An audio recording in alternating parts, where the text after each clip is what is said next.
right. Well, good morning, everybody. We are wrapping up a series we've been doing for the last 4 weeks called Habit Forming. And we've been looking at how we can leverage, how we can change the habits in our lives. And so I'm gonna start us off with just a really quick recap of what we've talked about so far over the last 4 weeks. And so in the very, very first week, we talked about this idea, this concept that habits aren't about achieving something, like achieving some goal, like, oh, I want to run a marathon, or I want to, get a certain goal weight or whatever. It's about becoming someone. If your habits aren't geared towards an end vision, then, even if you accomplish your goal, how many of you guys know someone, or maybe you're like, I know myself, like, hey, I had this goal to lose all this weight by such and such time. I did it. And then by the next Christmas, Thanksgiving, holiday season, I just put it all back on because it didn't change who I was. I just did it for a season. And then in the second week, Tilly was gonna share about some specific things. And then God put on her heart to say, we need to take the whole time and pray for each other and pray for God to break lies off of us and get God's input onto who he says we are, into our identity. So we did that on the second week. And then last week, we said, this question will change your life if you ask it in every situation, in every season, in every moment, and when you're trying to decide what you're going to do in any situation. And that is, in light of who I want to be, in light of the story I want to tell at the end of my life, what's the wise thing to do? In other words, if I ask myself this question all the time, it will tell me who it is that I want to be. And we ended last week with something that sounds more morbid than it is, but we ended last week with a funeral exercise. And so I gave all of you guys cards. Hopefully you guys took some time and did this exercise, but this card was basically like, picture yourself 3 years from now at your own funeral. And then there's going to be 4 people that speak at your funeral. Someone from your family, one of your close friends, someone from school or work, and then someone from a community organization you're part of, like church or anything else you might volunteer. And what kinds of things would you want people to say about you when your life is done? And the reason that exercise is so powerful is because it puts into instant perspective what really matters to you. We can get distracted by stuff that we say is important to us, and it is. You can get distracted by zoning in on accomplishing certain things in your career. There's nothing wrong with that. We can zone in on different hobbies and things. Guys, we can be really bad about, zoning in on our favorite sports teams and making that a huge priority in our lives. But if we fast forward and look at what we want to be said about us at the end, I think about my own life, I have no desire for any of my children to get up at my funeral and say, Dad really liked watching the Steelers so much that he neglected me. Like, I don't want that to be my story. And so it puts into perspective real quick what really matters to you. And so, I hope you took some time and did that, because it's certainly not something we had time to do during the service to give it the amount of time to do. But I encourage you to take time to pray, to think through, to pray through those questions, and to jot down everything that comes to mind. And I said, after you do that, after you look at all those things you want people to say about you, your family, your friends, the people that are around you that matter the most, after you jot all that stuff down, then pick one habit that you need to either start or stop to become the person that you genuinely want to be. Now, if you didn't do that this week, okay, don't beat yourself up. Don't, make a big deal out of it. Just do it this week. Because real lasting change is not about, making these big movements. It's about moving closer into the direction than where God wants you to be. That's what real progress looks like. It doesn't look like, okay, well, one day I had this big moment, I was in a service or somewhere, and God spoke to me powerfully, and my life was never the same. That may be true, but what really made your life never the same is that you committed to begin moving in the direction that God wanted you to, day after day after day. And often, just like anything else in life, progress looks like, 3 steps forward, 2 steps back, 3 steps forward, 2 steps back. Well, you do that, you're still moving where God wants you to be. And so if you didn't do that this week, I encourage you to do it this week and just make it a priority. Take that card. And if you lost that card, email me. I'll send you the questions. I'll send you the little exercise. But take that time and do that and answer this question. In light of who I want to be, what is one habit that I want to start, or one habit that I want to stop? Not both and. You either pick one that you feel like I need to start this habit, or you say number two, or instead of starting a new habit, here's a habit that I need to stop.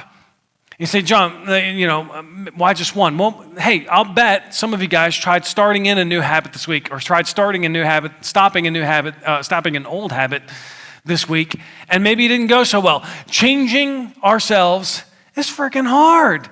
It's really hard. And so I say focus on one thing because you can only make so much progress at a time. We overestimate what we can get done in a week and underestimate what God can get done in us in a year. And so, if you struggle this week, maybe initializing a new habit or stopping an old habit, that's okay. This week, I promise we're going to get really practical at the end of the message on some things about starting and stopping habits. But before we get into all that, I just want us to mentally prepare ourselves. Whatever it is that comes to your mind that's a start habit or a stop habit for you, it's going to take some time. You didn't get this habit that you want to stop overnight. And any new habit you want to have, it's not going to happen overnight. It's going to take time, likely more time than you and I are willing to admit or anticipate. And so, because we don't get anywhere overnight, the road to lasting life change, whether it's good or bad, it doesn't happen over days and weeks. It happens over months and years. And in the very first week, we put this point up on the screen. Just like physical paths lead us to a destination, our habits lead us to an identity. And it's obvious to us with geography, right? Like all of you guys, got on Moggins Avenue to get here this morning. It's impossible to get here without getting on Moggins Avenue. This school's located on Moggins Avenue. But if I want to go to Virginia Beach, Moggins Avenue will not get me there. Doesn't matter how bad I want it. Doesn't matter how much I prepare, how much I plan, how much I try, how much I want it to be true. And that's obvious to us with physical destinations. But it gets a little fuzzy when it comes to our identity and our habits. I tell myself, I can succeed at being the person I want to be by keeping the habits that I have right now that I know aren't good. And even though everyone else I know or I've read about that's successful in the ways that I want to be successful, even though they don't have those bad habits or they got rid of those bad habits, I'm going to become that person while just hanging on to my bad habits. We tell ourselves, we lie to ourselves, and we do the same thing that we tell ourselves the same thing about good habits. I can succeed at becoming the father I want to be. I can succeed at becoming, the husband. I can succeed financially where I want to by just, I don't need to make any new habits. I can just do it, even though I don't know anyone who's successful in those areas who maintains the kind of habits I have. And so we're going to start this message off with this scripture, Proverbs 14:8. It says, the prudent or the wise understand where they are going, but fools deceive themselves. Prudent understand where they're going, but fools deceive themselves. And again, this is easy for us to understand when it comes to geography. If someone told you that they wanted to go south to the beach and they get head on 81 north into PA, you're like, you're an idiot. It's so obvious that will never get you to the beach. No beaches in Pennsylvania, right? Landlocked. But we tell ourselves these lies all the time when it comes to who we want to be and the habits that we want to develop. We tell ourselves, no, I'm going to become, the person I want to be. I'm going to become the wife I want to be. I'm going to become, this in my career. I'm going to become this, financially by maintaining bad financial habits or whatever. We are masters at lying to ourselves. And no one is better at convincing you of a bad idea than you. You are the best person in the world at telling yourself this is going to work, even though common sense would tell you you can't get to the beach by driving into Pennsylvania. And this is no more true than my family and I, we used to live in Williamsport, right in town. And we had, in the back, you can't even call it a yard, but behind the house, okay, whoever the previous owner of the house was, had just built like shed after addition after addition, all the way till it went to the alley. So there's literally no yard space back there. It's all like all this mismatched leveled concrete where there used to be a shed or there used to be some kind of addition. I don't know. And so we wanted some kind of outdoor space, but we were broke. and didn't have a lot of options. And so I got a brilliant idea. I thought, I'm going to go out, we'll build a deck right on top of this concrete. And since we can't afford to buy all the stuff from, Home Depot or Lowe's or whatever, we'll get pallets. They're free. I'll get a bunch of pallets and we'll cut them up and I'll make this deck, and then we'll just cover it, with some deck sealant or something, and that'll make it last. So I put some pictures up on the screen here, and you may be surprised, but I did not ask anybody who worked in construction or was real good at home improvement what they thought about this project, because I knew that they would poo-poo on my idea. I knew they would say that that's probably not going to last. I didn't want to hear that. I told myself, I'm going to succeed doing it in a way that no professional builder ever would go about doing it, because I've got the budget for this, not for a real thing. And so, I set about doing this. It was cheap. Even though it was cheap, it took a really long time, longer than it would if I'd, spent the money on real lumber, because when you're working with pallets, you may not know this, but I happen to know this off the top of my head. Pallets are exactly 40 inches wide. And so you can only go 40 inches at a time before you need to get a new board, new piece. And so we started doing this, and it took almost the entire summer of like my free time, because then you also, while pallets are free, you got to go find them. You can't take them from anywhere. If I show up to Brent's work and just start taking their pallets, they're going to be mad at me. So you had to go somewhere, go in, ask the person, hey, is it okay if like these pallets seem like you're done with them? Can I have them? And so all summer long, working away at this, and there's an old picture. You can see how long ago this was. Benny was even getting in on the help with some of his toy tools. And so, we made progress. And my plan was, even though I know that pallets aren't pressure-treated wood and aren't meant to be left outside, to support stuff, I thought I will get just like the Mac Daddy, like deck sealant, like some kind of thick, heavy stuff to coat this stuff and make it waterproof. And yeah, I may have to replace some boards here and there, but it'll be all right. And so, I'm going to make this path work to get me where I want to be. And here's a picture of the finished product, which actually looks really nice, right? Like I don't know how well you can see it with the lights on, but it looked great. And you know what? For that first season, it was great. And so, man, I am one smart guy. I don't need to talk to anybody who knows what they're doing. Like, it was a little more extra work, yeah, but I put this thing together, and it's great, and we enjoyed it. And it was, but after a couple of winters, I knew in my mind I'm going to have to replace some of these boards every so often. But after a couple of winters, man, that thing was in pretty rough shape. You may be surprised, but I don't have a photo. I didn't commemorate the photo of what it looked like after a couple of years. And after that, it was in pretty rough shape. Boards are constantly breaking. Someone's going out there to get something, snap, foot falls through. I mean, thankfully, it was only like this high off the ground. But it was getting bad, and so what did I have to do? I had to tear it apart, right? And guess what? That wasn't a quick project. I mean, what do you do with, a metric ton of busted up pallets? Where do you go to get rid of them? It was a nightmare taking care of this thing and putting it all away. Now, that pallet deck didn't get built overnight, and tearing it down didn't happen overnight either.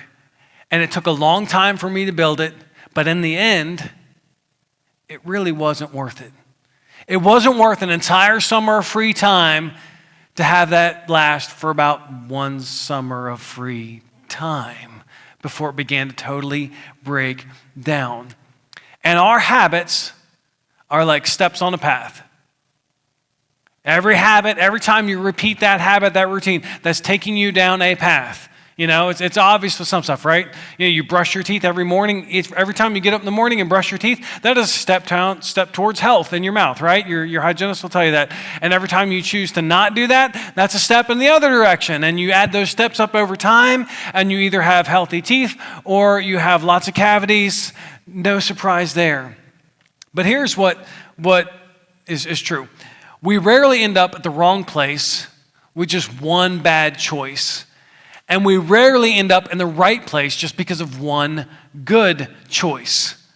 None of us plan to live paycheck to paycheck. None of us plan to be so stressed out financially that every time our spouse buys something, we're like, you bought what? None of us plan that. None of us want to get there. None of us have plans to become overweight. None of us have written down on a piece of paper in front of our bathroom mirror, gain 5 pounds every year over the next 20 years to get where I want to be. No one's looking to do that. No one's looking to say, you know what, if I could just find something that I could get addicted to. I mean, like really hooked on, that maybe could become so important to me that it would make me lose sight of the relationships and the people in my life. Maybe I could lose my job if I get hooked on something hard enough. If I find the right thing, illegal or illegal either way, I just want to get addicted to something so it can ruin my life and take it over. No one plans on that. No one plans to say, you know what, if I could just end my life, just have been super mediocre and find a job where I have no passion, no vision. If I could be done my life and look back and have a bunch of wasted regrets, that's what I'm looking for. None of us plan that. But here's the thing. When it comes to habits, we often wrongly conclude that small good decisions don't matter much. Let me give you an example. You may say, I want to get healthier, and you're like, I'm going to go, so I'm going to walk. Take a walk 3 times in a week. You're like, hey, I put in, 2 or 3 different 2-mile walks this week, and then I got on the scale and I gained 2 pounds. Not worth it. Didn't work. We assume that small good decisions don't make that much of a difference. You may say, oh, I read my Bible all week, John, and you know what? On the way to church, I was screaming at my family because they pissed me off once again. It didn't work. I'm trying to save money, so we decided not to eat out as much. We really cut back on hitting the drive-thru and getting dinner out, and so we saved a whole $300 this month. And so now, instead of having $37,500 in credit card debt, now we've got $37,300 or $200 in credit card debt. It doesn't feel like we did anything. It's not working. We wrongly conclude that our small good decisions don't matter that much. And then the opposite, we believe the opposite. We don't believe that we wrongly conclude that small bad decisions don't amount to much either, So you might say, okay, well, I played video games 3 hours every day for an entire week and my wife didn't leave me, so it's fine. Oh, I'll skip church this weekend. It's no big deal. It didn't seem to matter or change much at all. You know what? I ate half a box of chocolates, and you know what? I didn't, swell up overnight. We minimize the importance of small decisions, small habits. And rarely are our lives ruined or made successful with one decision.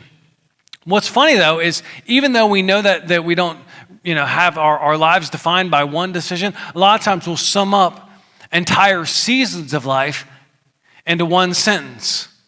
Our successes and failures, they're definitely built over time with all these small habits, small decisions, repeated actions, one step at a time, one day at a time. But we'll summarize it, a whole season of life with just one sentence, that he battled weight and struggled with it his whole life, and then, finally he died of a heart attack. Sum up an entire lifetime worth of decisions in one sentence. Oh yeah, no, their marriage, it ended. She cheated on him, and they divorced 2 years later. Sum up a whole season of life in one sentence. Or you might say, yeah, no, they let him go. They fired him. Like he just consistently didn't really meet expectations, didn't follow through, and he was just, wasn't accountable, was incompetent in what he did, so they let him go. An entire season of life summarized into one sentence. And you can see this in the Bible too. And so we're going to look at 2 different people, and we're going to look at 2 different sentences that summarize an entire season of life for 2 people in the Bible, and both of these were the result of the habits that they had committed to. And so the first one is in Judges chapter 16.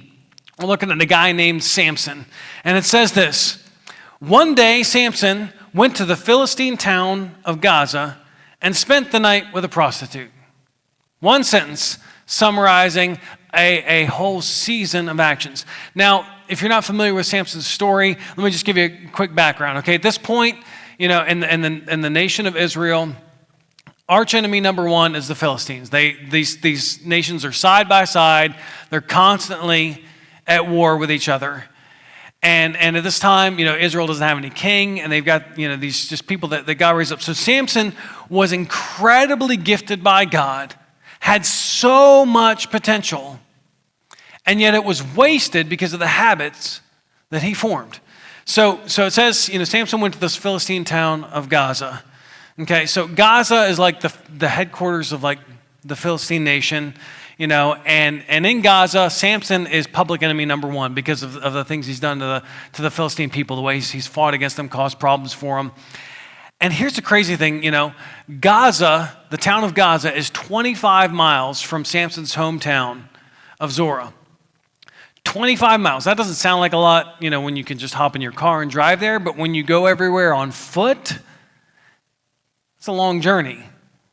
I did the math, 56,250 steps to get from Zorah to Gaza. And we can be tempted to assume that this was just one bad choice that Samson made, because it just kind of says one day, But Samson didn't get there on accident. Samson didn't get lost and all of a sudden find himself in the town of Gaza and then, oh, look, hey, there's a prostitute and, blah, blah, blah. One thing led to another. That's not how this happened. This was a habit for Samson. If you go back and read earlier in the earlier chapters of Judges, he was constantly finding himself going after, we'll just say, loose women, okay? Like he was going to places where people like that could be found. He was always entertaining those options. He was always moving in that direction. And Samson, this wasn't the first time he'd acted really foolishly for a one-night hookup. Summarized a whole season of his life. All this potential, Samson had incredible strength that was given to him by God. All this potential, and he ruined it by habitually chasing after women. Now, when I look at my own life, I often want to blame my failures on a lack of natural gifting or talent. Like, oh, if I, had the genetic makeup of so-and-so, or if I had, the leadership gifts of this person, I just don't have their gifting. I want to blame the things I can't do that I want to do on just not having the God-given talent. But then when it comes to the things I'm successful at, I want to credit my habits, my hard work. No, don't tell me that I've gotten, this success just because, God did give me some kind of natural gifting and it just happened so easily for me. But the funny thing is, when I look at other people's lives, I do the exact opposite. When I look at someone else who seems like they're in maybe great physical shape, I'm like, man, it'd be nice to have genes like them.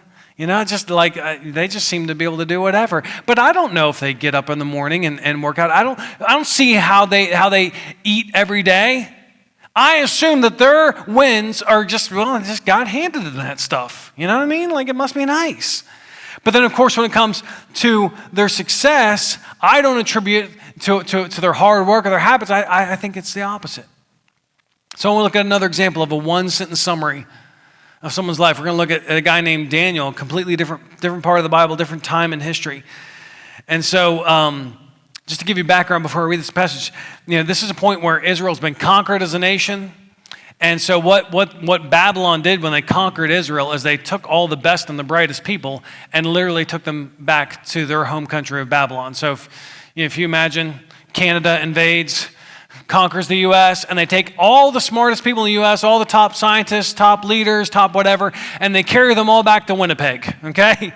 That's kind of what happened to Israel. And so they took these people and they would insert them into their government and their positions of leadership and try to integrate them into their Babylonian culture. And it says this in Daniel 6, chapter 6, verse 3. Daniel soon proved himself more capable than all the other administrators and high officers. Because of Daniel's great ability, the king had made plans to place him over the entire empire. So Daniel stands out as the best of the best. And so much so that the king is ready to put Daniel in charge of everything. And just like with Samson, that we can be tempted to assume, oh, it's just one bad day in Samson's life, one bad decision. We can be tempted to assume that Daniel's success, well, I mean, some people got it and some people don't. Like, I guess he was just that good. And you know what? I'm sure Daniel had a lot of natural gifting and ability and talent from God. But how many of you have ever met smart people that do dumb things? Everybody ever, you know a smart, dumb person? It's like, how can you be so talented? How can you be so intelligent and then do something so dumb? We all know talented people who have wasted their potential. And I will put out to you that Daniel's success could be mostly attributed to a habit that he had maintained, not just in one season of life, but over the long haul. And if we fast forward to verse 10, it says this: he, meaning Daniel, prayed 3 times a day, just as he had always done, giving thanks to his God. Daniel built this prayer habit over time. And this kind of regular time with God over and over and over and over again was the secret to Daniel's success. And just to kind of finish this story a little bit, all the other government officials, they're jealous of Daniel because king's about ready to put him and give him more power than any of them have. And so they're looking for a way to bring him down, to throw dirt on him, to make some kind of accusation. It's nice to know that hasn't changed much in politics over the centuries, And so they can't find anything legitimate to bring Daniel down with. And so they're like, the only way we're going to bring this guy down is if we make something illegal that has to do with his relationship with God. Because otherwise, like, he's accountable, he's trustworthy, he doesn't take bribes, he just does everything right. And so it says this in verse 6. So the administrators and the high officials went to the king and said, "Long live King Darius. We are all in agreement, we administrators, officials, high officers, advisors, and governors, that the king should make a law that will be strictly enforced. Give orders that for the next 30 days, anyone who prays to anyone, divine or human, except you, your majesty, will be thrown into a den of lions." So they're like, hey, they butter the king up like, you're so awesome. For the next 30 days, no one should worship any god or person or pray to anybody but you, because you're just so great. And they were doing this just for one reason. They're making a law to target Daniel. And so if we go back to verse 10, where we read about Daniel's prayer habit, let me put this verse in context. It says, "But when Daniel learned that the law had been signed, he went home, knelt down as usual in his upstairs room with his windows facing open toward Jerusalem. He prayed 3 times a day, just as he had always done, giving thanks to his God." Now, maybe you've heard this story before, and we're not going to get into the rest of it. It's probably the most famous story involving Daniel and the lions. Anyone know? Den, yeah. And so, of course, they backed the king into a corner. He made this law. He can't do it. They threw Daniel into his lions. Then, we'd all love a story like that. Yeah, what kind of faith and courage and talent it takes to stand up to the face of immediate and certain gruesome death. But that story doesn't happen because Daniel decided to make a good decision one time. It was because he had made a habit that was years and decades in the making. Never underestimate what God can do through you with one small habit. Never underestimate what God might do through you by following his prompting to make one small habit change. We have no idea what hangs in the balance with a 1% change in your life. And I joked the other week that, hey, we're all here at Real Life Vineyard Church because I decided to start going to bed at a consistent time. And we kind of laughed about that's silly, but it's actually kind of true, because that decision, that small decision, that small habit led to me being able to consistently get up in the morning to spend time with God. And if I don't spend time with God, then I am not stepping out in faith to start something from scratch. I'm not quitting my comfortable job, working at a church in an office setting to go work full-time, do church on the side. None of that's happening without a small 1%, seemingly insignificant habit change. So, I want to get practical as we wrap things up on starting and stopping habits. As we've said through this series, we all have similar goals. No one's looking to if I could find a way to be super unhealthy in the next 5 years and die an early death. No one's looking for that. No one's saying if I could find a way to undermine my marriage, that would be great. No one's saying if I could find a way to be in financial ruin. We all kind of want the same stuff. We want to be healthy in our relationships. We want to be healthy physically. We want to be healthy financially. If you're a follower of Jesus, you want to have a close and meaningful relationship with God. But here's the thing. This is a quote from a guy named James Clear, who wrote a book, Atomic Habits. I highly recommend it. Not a spiritual book, just a book on habits. He said this: you don't rise to the levels of your goals. You fall to the levels of your systems. And that's true. We all have similar goals. Not exactly the same, but you could put them all in the same big buckets. We have the same kind of financial goals, same kind of relationship goals, etc. But what separates us from actually getting to where we want to be is not our goals, it's our systems. It's the habits that we do. And if we look at our two examples this morning, Samson had a system. Samson's system was, I'm going to routinely go to places where I can find women of less than reputable character. I'm going to do this on the regular, and it ruined his life. It shortchanged his potential. And Daniel had a system too. I'm going to eat breakfast, and then I'm going to pray. And then I'm going to eat lunch. And after I eat lunch, I pray. And then you know what I do after I eat dinner? I pray. And I'm going to do that every day for the foreseeable future. We don't rise to the level of our goals. We fall to the level of our systems. Now, you might say to me, John, listen, I know you love your systems and you love figuring that kind of stuff out, but I don't do systems. Yeah, you do. You just don't do them on purpose. Your system might be that I stay up late binge watching, whatever show I'm into until I pass out and in the mid-show, and Netflix asks me if I'm still watching. And then I hit the snooze on my alarm 60 times until I finally rouse and realize that I'm about to be late for work again. I frantically get ready, run out the door. I scream at the traffic because I'm in a hurry, and doesn't anyone else understand why I'm in such a hurry? And I don't understand why you would go the speed limit. That's offensive. Doesn't everyone know that you should be going at least 10 miles over the speed limit when you're on the interstate between the hours of 7 and 10 a.m.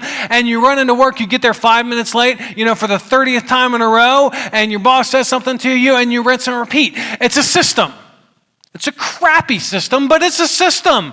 It's yours. We all have systems, things we routinely, regularly repeat. The question is, are you doing your systems on purpose or just by default?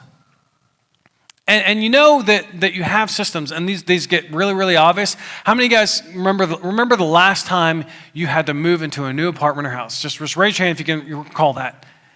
Now you can put your hands down. Do you remember the first couple of work days after you moved into a new place and you can't find your keys and your wallet because you had a system in the old place where you kept that stuff and you didn't have to think about it? You didn't have to get up in the morning and wonder where did I put my keys when I ended the day. You had a system, and it got broken when you moved into a new place. You had to make a new system. Same thing if you get a new car. You used to be able to just jump in your car and head out. You didn't have to worry about where's the turn signal in this car, or where the wiper blade, the little wipers, squirty stuff. Windshield washer fluid. That's the word you're looking for, John. When we move into new places and new things, or if you start a new job, right? Like at your old job, you had a system, you knew what was expected of you, you knew the places where you could contribute, the places where you needed to hand it off to somebody else. You get into a new job, all of a sudden there's an elevated level of stress because you have to build new systems. So, I want to get practical on starting and stopping habits. I'm going to put up this thing on the screen. This is not... maybe some of you guys are familiar with this. This is called a habit loop, okay? Every habit that you and I develop basically follows this pattern. You have to look at the very top of the screen. There is a cue or a trigger, okay? Something that signals you that this habit is about to begin, okay? And so, this cue could be when I have a lousy day, when I've had a stressful day at work. That's my cue. That's my trigger, and then it takes me to a response. Maybe that response is I come home and I'm grumpier with the rest of my family because I'm transferring my frustration on how my day went to them. Or maybe that response is, so that means tonight is a night where I'm going to have more alcohol than I should. Or maybe that response is, I'm going to find something and just mindlessly watch TV for the rest of the night. Maybe that cue is, I had a crappy day, so that means I go home and I eat a ton of crappy food because that makes me feel better right away, which takes us to the next thing, which is the reward. You don't do the things you do because there's no reward. The problem is most of the bad habits that we have, the reward is front-loaded and it's really short-term, right? So I eat a bunch of crappy food. Well, that tasted fantastic. And then let me hit that trigger again. You know what? I still had another crappy day, so let me go grab some more crappy food and eat that again, and that felt fantastic. You multiply that over long term, and you know what doesn't feel fantastic? Type 2 diabetes does not feel fantastic. And all of a sudden you're like, I'm having some weird stuff going on in my feet, and I'm tired all the time. Bad habits have a short-term reward and usually a long-term consequence. Good habits, on the other hand, they usually tend to have, instead of a reward on the front end, they have a reward on the back end, right? So if you get up and you start walking every day, well, for week number 1, all you feel is tired. You don't lose any weight. You might even gain a pound or 2, but if you multiply that over the long term, you begin to lose weight, you begin to feel better, you begin to be in better cardiovascular shape, etc. And so this loop can work for you or work against you, but half of the battle is just recognizing that this loop exists. That you know what? Every time I go to that bad habit, it's because I had this cue, this trigger, this bad day, or this bad moment, or whatever it may be, and we run this cycle. And so if it's a habit that we're trying to start, we want to do some things to help us get on this habit loop in a healthy way. And so when it comes to starting habits, we want to do 3 things. You want to make it easy, you want to make it obvious, and you want to make yourself accountable. Here's what I mean. So for me, a habit that I'm currently trying to get back into a very steady habit of is running in the morning, okay? I've been doing this really great for a long time, and then over the last year and a half, it's just less and less and less and less and less. And so I'm kind of starting over a little bit on it. At least it feels like I'm starting over. And so, when you talk about making it easy, one of the things that's important for me in this habit is to take the running clothes, the clothes I will wear on the run, and get them out the night before and set them in my bathroom. Why the bathroom, you say, John? Because I don't want to wake up my wife, because that's a habit with a bad consequence. Don't want to do that. And so I put the clothes in the bathroom so I don't make a bunch of noise shuffling around in the drawers trying to find them in the dark. But here's the thing I've noticed. If I don't do that at night, if I say, oh, well, I'll just, I'll get them out of the drawer in the morning, When I get up in the morning and I don't feel like it, I don't want to get up and run. It's like, well, I don't even have the clothes ready. No, I don't want to wake up Tilly. I want to be a good husband. So because I want to be a good husband, maybe I shouldn't run. Make it easy. Set the stuff out. If your goal is to say you want to read more books, well, put the book on your pillow at night or in the morning before you leave for work. That way, when you get back and you're ready to unwind in your room for the night, and you get your pillow, you look at your pillow, what's sitting there? Oh yeah, I want to read. Make it easy. Make it obvious. Make it a small step. And so, when I start this running journey, I used to run. I used to train for marathons, and I would get up and I would run sometimes. Routinely, I would do 45 minutes in the morning. Well, that's not happening right now, folks. That just isn't. And so to make it easy, it's like, you know what? All I need to do is get in a 20-minute run, get in a 30-minute run, whatever it might be, something small and bite-sized. So whatever habit it is that you say, oh, John, I want to start with the smallest unit of progress you can come up with. Okay? If it's something with eating healthier, say, I'm going to eat one healthy meal every day. The other two I'm not going to worry about yet. I'm just going to get started small. Make it obvious. Okay? Make it obvious. Like me setting my running clothes out in the bathroom, it's like, oh yeah, I can't get dressed in anything else because these are the only clothes I set out. Let me get in that. And then here's a really, really big one. Make yourself accountable. Any of you guys ever have personal goals that you decide to keep to yourself? Like, hey, you know what? By Thanksgiving, I want to lose X pounds. And I'm not going to tell anybody, just in case I change my mind and don't feel like it. Then I don't have to have anyone say, I thought you were on a diet, or I thought you were trying to walk more.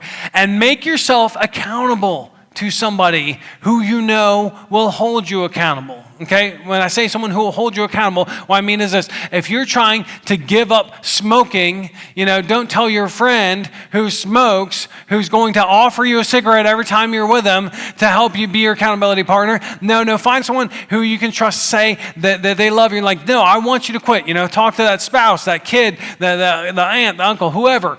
If you, like right now, Tilly and Maggie, I know they're walking because I went on a walk with my wife the other day. She's like, hang on. She's like, I need your phone to take a photo because I left my phone at home, because Maggie and I are holding each other accountable by sending ourselves photos of proof that we walked. Accountability is huge. Now, if it's a habit that you want to stop, it's these same things, but with some of them are in a reverse order. If you want to stop a habit, make it difficult, okay? So let's just stick with, eating junk food, eating crappy food. If you want to make that difficult, not easy, so, step one would be don't keep it in your house. Don't buy the junk food. That way, when it's 10:15 at night and you're like, oh man, I could really go, for a bunch of crappy food, you realize, oh no, that's right, I got rid of all the crappy food in my house. That means that I have to go get out of my bed, get out of my pajamas, and get in my car and drive somewhere to go get the crappy food. And because it's 10:15 at night, I might have to go to Walmart to get the crappy food. Make it difficult.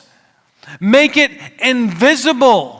Get the stuff out of your house. Remove that habit from your routine. If there's things you're trying to give up, move those things. Physically change those things. If I'm spending too much time, on an app on my phone, you'll be like, John, this sounds extreme, but I don't know. Do you want to change your life or not?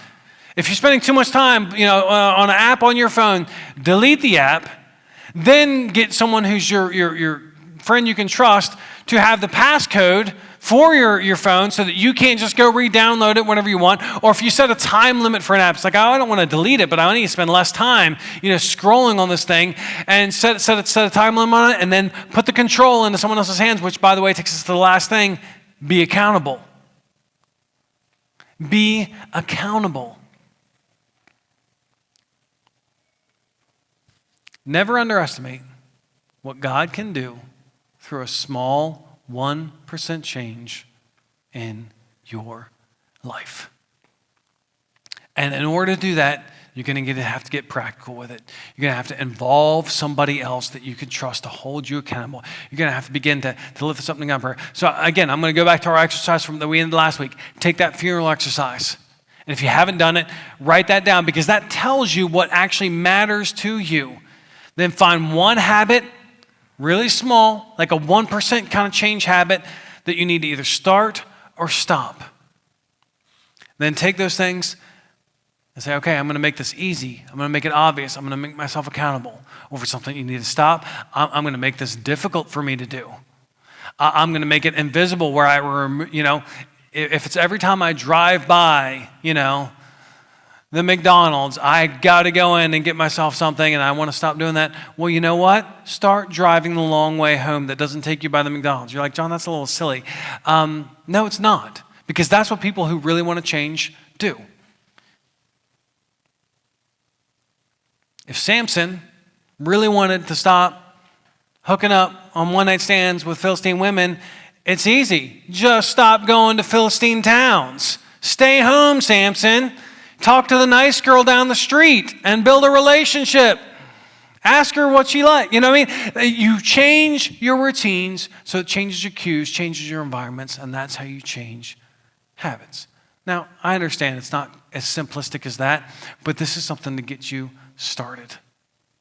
And If you take the most important step of involving someone that you can trust to hold you accountable, you'll figure it out. Between God's help and your friend's help, you'll figure it out. You'll figure out what things you need to do to make it difficult to do and invisible to see. You'll figure out how you make it easy. You'll figure out how you make it obvious.